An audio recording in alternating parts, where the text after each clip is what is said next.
All right, let's talk about one of the most confusing but absolutely essential topics for anyone making stuff online: fair use.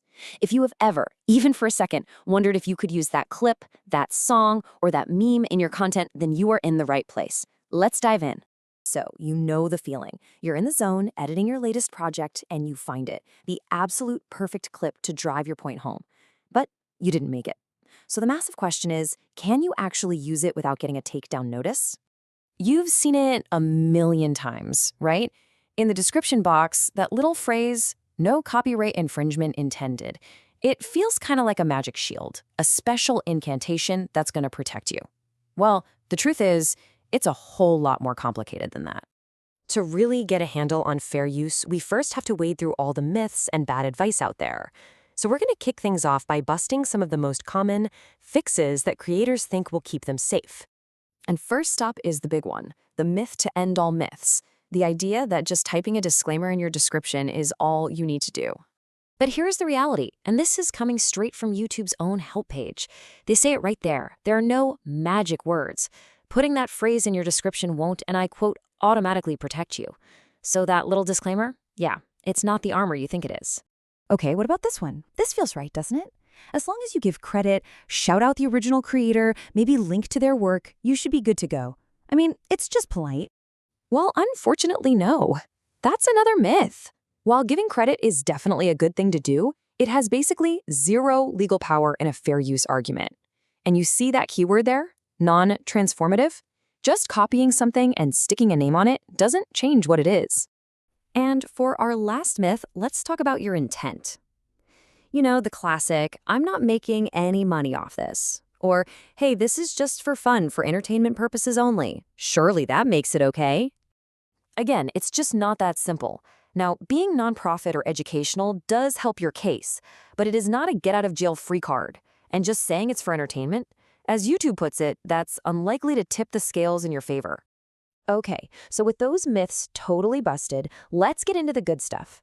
If all those common tricks don't work, what does? Well, in the US, courts use something called the four-factor test. This is what it all boils down to. And here they are. Now, it's super important to know this is not a checklist. You don't just tick 3 out of 4 boxes and win. Think of it more like a balancing scale. A judge looks at all 4 of these things together to get the full picture. The first factor, and honestly, it's probably the most important one, is all about the why and the how. Are you trying to make money? Or is it for something like education? But the real question, the one that matters most, is, did you transform it? Did you add something new? Next, the court considers the original work itself. The general rule of thumb is that it's more likely to be fair use if you borrow from something factual, like a news broadcast or a scientific paper, than if you borrow from something super creative, like a big-budget movie or a hit song. Now, this one is interesting. Of course, using less of the original work is better than using more. But, and this is a huge but, it's not just about the quantity. You could use a tiny 2-second clip, but if that clip is the heart of the work, like the punchline to a joke or a huge plot twist, that can still weigh heavily against you. And finally, we talk money. Does your video hurt the original creator's ability to make a living from their own work? Basically, if someone can watch your video instead of buying or watching the original, that's a big problem. You can't become a substitute for the source material. So I've used that word transformative a couple of times now, and there's a good reason for it. It is so critical to this whole discussion that it deserves its very own section. If you understand this one concept, you're halfway to understanding fair use. Look, the whole point of fair use is to allow for progress and creativity, things like criticism, commentary, news reporting, and parody. It's not a loophole to let you just re-upload someone else's content. The law is designed to protect work that adds something, that changes the original's purpose. And this slide just lays it out so clearly. On the one hand, you have derivative, which is basically a copy. Think re-uploading a music video. On the other hand, you have transformative. This is where you use that music video in a review or an analysis to create a totally new message or new insights. That's the goal. So you've gone through the 4 factors, you're confident your work is transformative, you're in the clear, right?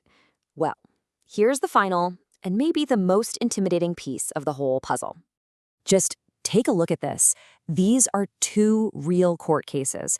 Both happened in the same year, 2022. Both were about parody. In one case, the court said, yep, that's fair use. In the other, no, not fair use. This just goes to show how unpredictable this can all be. And that brings us to the biggest, most crucial takeaway. You don't get to decide if it's fair use. I don't. Not even YouTube gets the final say. At the end of the day, the only opinion that legally matters is that of a judge in a court of law. If you only remember one thing from all of this, let it be this quote. Fair use is not something you claim up front. It's not a permission slip you get to use someone's work. It is a legal defense you have to argue in court after you've already been accused of infringement. It's a shield, not a sword. And all of this leaves us with a really fascinating question, right? In this online world that is literally built on remixing, reacting, and commenting, how do we find that balance? How do we protect original creators while also giving people the freedom to make something new? It's definitely something to think about. Thanks so much for sticking with me.